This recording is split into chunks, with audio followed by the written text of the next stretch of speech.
Assalamualaikum warahmatullahi wabarakatuh, sahabat Smart Skill School. Semoga kita semua selalu dalam lindungan Allah Subhanahu wa Ta'ala. Amin. Sahabat, kadang kita berpuasa menahan lapar dan haus. Pernahkah terpikir, buat apa sih lapar ini sebenarnya? Apa manfaat dari puasa? Apa manfaat dari lapar itu sendiri? Waktu saya kecil dulu saya diceritakan bahwa supaya kita bisa merasakan laparnya orang miskin. Tapi tentunya jauh lebih dalam dari itu. Yuk kita tanyakan langsung dengan Ustadz Adi Warman Azwar Karim. Ustadz, Assalamualaikum, apa kabar? Waalaikumsalam warahmatullahi wabarakatuh. Sehat, berkah, bahagia. Amin ya Allah. Amin, Alhamdulillah Ustadz.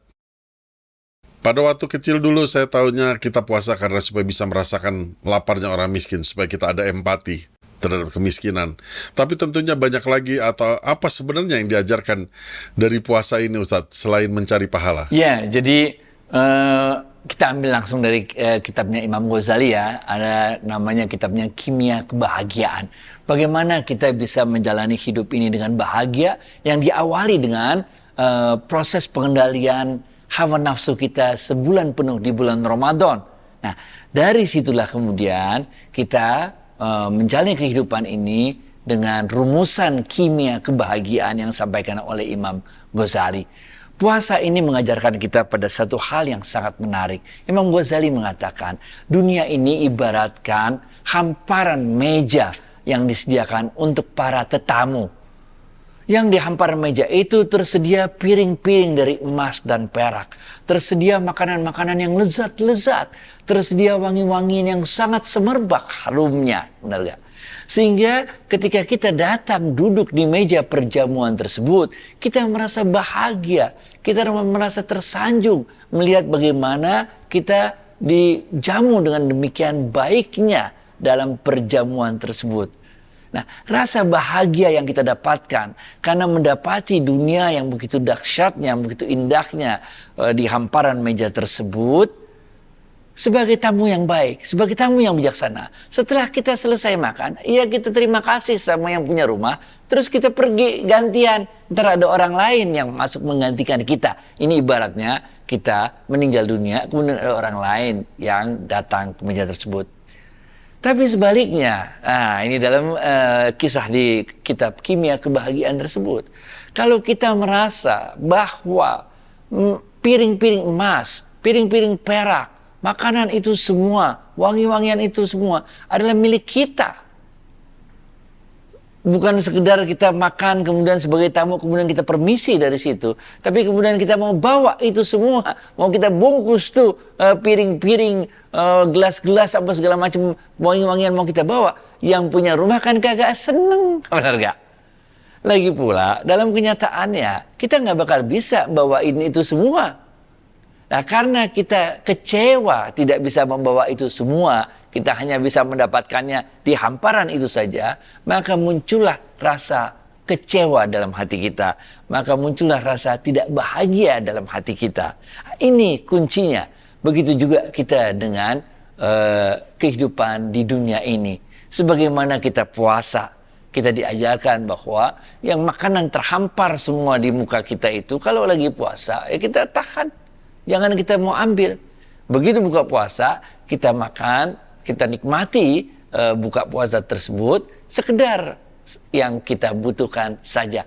Jadi kalau kita biasalah kalau buka puasa bersama di rumah orang atau buka puasa bersama di masjid kan, ya udah buka puasa bersama, udah selesai pulang aja. Jangan dibawain tuh segala macam peralatan orang, bener gak? Kalau kita bawain segala macam itu peralatan orang, pertama kita kena omel sama yang punya rumah, yang punya masjid, bener gak? Nah, jadi kita kebahagiaannya jadi berkurang. Disinilah sebetulnya letak kaitannya kimia kebahagiaan itu. Kesadaran kita bahwa dunia ini hanya bersifat sementara, yang pertama. Yang kedua, bahwa dunia ini semuanya milik Allah, lillahi ma fis samawati wa ma fil ard.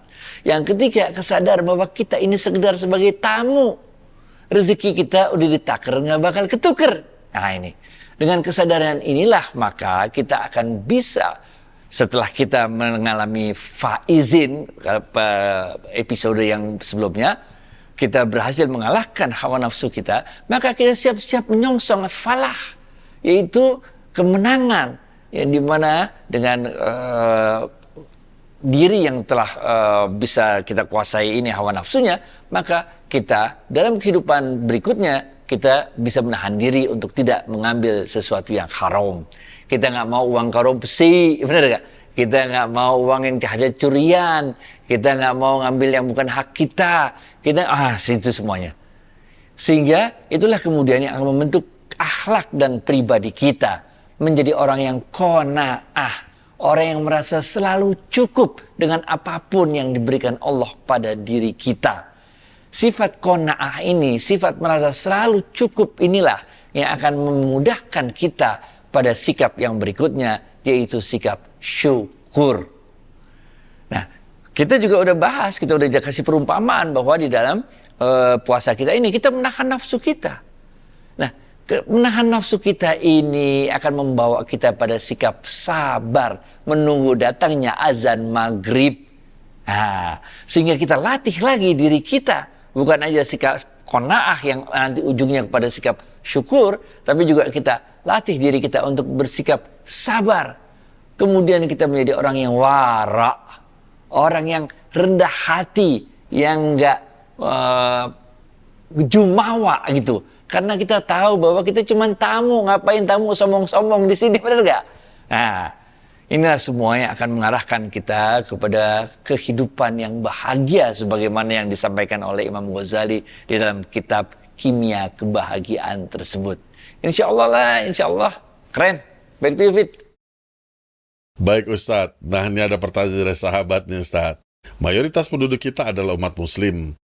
Tapi kenapa malah umat muslim ini banyak melakukan hal-hal yang menurut agama dan katakanlah menurut budaya kita juga tidak baik gitu loh. Misalnya tidak mau antre, mengambil bahu jalan, saling berebut, dan macam-macam Ustaz.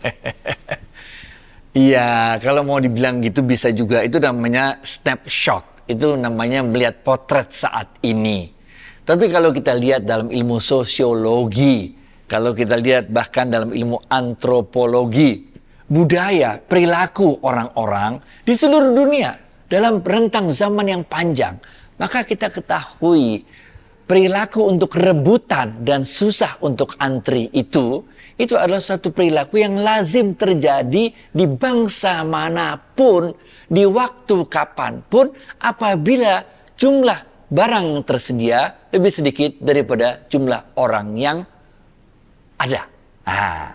Jadi ada ketakutan bahwa kita nggak kebagian kalau nggak rebutan. Nah ini, ngerti gak? Ada rasa kekhawatiran. Pengalaman-pengalaman kita dulu menunjukkan, memberikan pelajaran pada kita, siapa cepat, dia dapat. Bener gak? Itu kan yang diajarkan kepada kita, siapa cepat, dia dapat. Jadi kalau nggak cepat, nggak dapat. Nah gitu. Hal-hal seperti inilah kemudian yang menimbulkan, ini satu fenomena yang biasa dalam ilmu sosiologi di negara-negara berkembang. Di negara-negara berkembang, ini satu fenomena yang sering kita temui dimanapun. Orang sulit disuruh antri karena takut nggak dapat. Siapa cepat dia dapat tadi, benar nggak?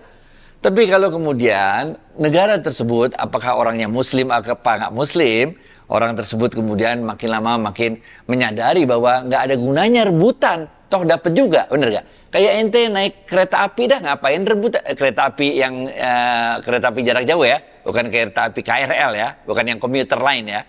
Kereta api yang jarak jauh, ngapain rebutan? Udah ada nomor kursinya. Naik pesawat terbang, ngapain rebutan? Udah ada nomor kursinya, nggak bakal diambil sama orang kan kursinya, bener nggak? Nah, lain ceritanya, kalau dulu ingat gak waktu saya SD dulu, saya rumah di Menteng, main bola dulu di lapangan Banteng, itu kita naik bis kota, itu harus rebutan. Kalau nggak rebutan, nggak keangkut sama bisnya, bener nggak? Nah, jadi ini adalah bukan soal muslim apa nggak muslim, tapi ini persoalan adalah satu fenomena yang lazim terjadi di negara-negara berkembang, di mana ada kekhawatiran nggak dapat, siapa cepat dia dapat, kalau nggak cepat dia nggak dapat apa-apa, bener nggak? Rezeki lo ntar dipatok ayam, nah kira-kira. Padahal pengertiannya kan beda. Rezeki lo dipatok ayam itu adalah diambil dari kitab tasawuf sebetulnya, supaya kita bangun pagi-pagi dan mencari rezeki dari pagi, bukan? Ya maknanya itu. Kalau yang rezeki lo jangan sampai kepatok ayam, bener nggak?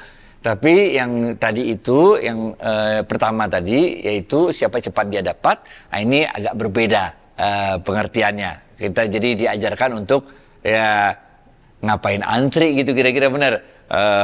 Hajar aja benar ya, rebutan. Kalau bisa dapat banyak, benar gitulah. Back to you, Fit. Jadi nggak ada urusan agama ya Ustadz ya. Ini memang manusia sosial sebagai makhluk sosial ya Ustadz ya. Satu lagi Ustadz, sahabat bertanya, Ustadz, saya di bulan Ramadan ini selalu masuk ke kantor itu siang, lemes dan nggak produktif. Apakah puasa seperti ini masih diterima Ustadz? Yang diterima lah bagaimana. Bahkan Rasulullah SAW mengatakan tidurnya orang puasa itu berpahala. Karena malamnya kan dia begadang, dia sholat malam terus, tarawih segala macam, sahur apa segala macam, sehingga dia mungkin waktu paginya kecapean jadi dia tidur. Tidurnya atau ke kantor habis sholat zuhur, biasanya lagi ngantuk-ngantuknya tuh, apalagi kalau lagi nongkrong musola dengerin ceramah, asik tuh tidur dapat sejam, bener gak? Hal-hal itu hal-hal yang sangat manusiawi, bener gak? Dan bagi orang-orang yang memang secara fisik tidak terbiasa berpuasa memang merasakan hal tersebut. Tapi bagi orang-orang yang udah terbiasa puasa Senin Kemis, apalagi bagi orang-orang yang udah terbiasa puasa Daud, bagi mereka sama aja. Mau puasa nggak puasa ya begitu aja, kegiatannya sehari-hari nggak ada yang berubah. Bangun tetap subuh, jadi nggak ada yang berubah sebetulnya bagi orang-orang yang memang udah terbiasa puasa. Jadi ini sebetulnya adalah merubah kebiasaan aja. Karena biasanya nggak puasa, tiba-tiba sekarang puasa, harus bangun sahur, harus ini, harus itu, sehingga mungkin badannya, fisiknya belum terbiasa, sehingga merasa capek dan sebagainya. Dan di dalam ilmu fikih sendiri pun, itu diberi berbagai kemudahan. Bagi orang-orang yang kerja fisik berat, yang karena pekerjaannya itu, yang menuntut pekerjaannya itu menuntut fisik yang berat, sehingga dia tidak kuat. Misalnya, kuli panggul di pelabuhan atau yang ngangkatin barang-barang beras segala macam di pasar yang kalau zaman dulu ya, kalau zaman sekarang udah ada alat, kalau zaman dulu kan dipanggul beneran, kalau zaman sekarang udah ada dorongan-dorongan. Nah, untuk orang-orang yang memang secara fisik itu mudorot baginya untuk puasa, karena kalau dipaksain puasa dia nggak kuat, malah dia jadi pingsan atau segala macam. Dalam ilmu fikih, orang-orang semacam ini diberikan kelonggaran untuk untuk berpuasa sekuat fisiknya aja. Ya kalau udah nggak kuat mau ngapain lagi puasa, bener gak? Sama juga kayak orang sakit kan. Kalau sakitnya itu memang membawa mudorot, puasanya itu akan menambah berat sakitnya, kan dia juga dikecualikan dari puasa itu. Nanti dia bayar di hari lain yang dia fisiknya lebih kuat. Jadi hal-hal seperti itu kalau dalam Islam sangat fleksibel sekali, karena ini agama untuk semua manusia. Oleh karena itu, karena dia untuk agama semua manusia, dia didesain untuk cocok bagi semua jenis manusia, apapun pekerjaannya, berapapun umurnya. Nah, nanti karena manusia itu sangat berbeda-beda, dengan pekerjaan, dengan umur dan situasi dan sebagainya, ini akan ada berbagai kemudahan-kemudahan. Kami pernah tinggal dulu di Amerika, oke?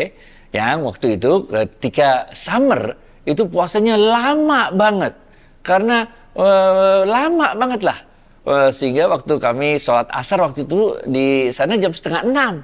Habis sholat asar itu beberapa kawan Indonesia di masjid itu pergi ke belakang, dia buka. Jadi orang-orang kaget, lo nggak puasa-puasa, tapi kalau di Indonesia udah jam 6 ini udah waktunya buka puasa, kata dia. Padahal kita baru aja sholat asar, karena sholat asarnya jam 5:30 malam, maghribnya jam 9 malam, nanti sholat subuhnya jam 3 pagi. Jadi emang waktu kita untuk makan-makannya pendek, karena summernya itu siangnya panjang sekali. Itu baru di Amerika, belum kalau kita bicara tentang lebih utara lagi di Skandinavia dan sebagainya.